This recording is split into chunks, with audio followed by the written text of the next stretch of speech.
ইয়াউমা তারাউনা, সেদিন সমস্ত মানুষ দেখবেন তানহার কল্লমুল বিয়াদিন আম্মা দাত, মা তার সন্তানকে ভুলে যাবে, সন্তান তার মাকে ভুলে যাবে, পিতা তার সন্তানকে ভুলে যাবে, পিতাকে তার সন্তান ভুলে যাবে, ও বান্দা নেতা তার দলীয় লোককে ভুলে যাবে। ওরে বান্দা, কেউ কাউকে সেই দিন পরিচয় দিবে না। ওয়াতাদউ কুল্লু যাতি হামলিন হামলাহা, শুধু কি এতটুকু করে না, তাহলে আর কি হবে? বলে গর্ভধারিণী মহিলার বাচ্চা প্রসব হয়ে যাবে, কিন্তু মহিলা টেরও পাইবে না। এতটুকু ভয়ঙ্কর হবে। বলে না, এরপরে কি হবে? বলে মানুষ নেশাগ্রস্তদের মতন একবার ডানে বামে হেলতে দুলতে থাকবে। অমাহুম বিসুকার, অথচ দুনিয়ার কোন মানুষ সেদিন নেশা পান করবে না। তাহলে এমন কেন করে?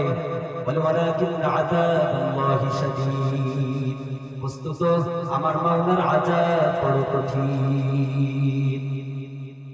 ওরে দুনিয়ার মানুষ, আমার মাওলা যদি কিয়ামতের ময়দানে লিমানিল মুলকুল ইয়াউম লিল্লাহিল ওয়াহিদিল কাহ্হার, কাহ্হারিয়াতের আওয়াজ যখন আমার আল্লাহ দিবে, দুনিয়ার সমস্ত মানুষ ওই দিন, সব মানুষ নবিয়া পর্যন্ত নাফসি নাফসি বইলা চিল্লাইবে।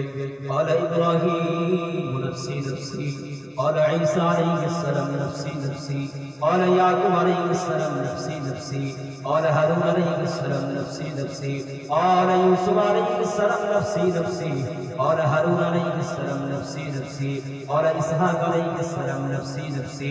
ও বান্দা, মিনাল আদমি ইলাল ঈসাই, আদম নবী থেকে নিয়ে ঈসা নবী পর্যন্ত যত পয়গম্বর দুনিয়ার জমিনে পদার্পণ করেছে, সমস্ত নবীরা সেই দিন নাফসি নাফসি বইলা চিল্লাইবে, আল্লাহ আমার কি হবে, আল্লাহ আমার কি হবে, আল্লাহ আমাকে বাঁচাও, আমাকে বাঁচাও, আমাকে বাঁচাও।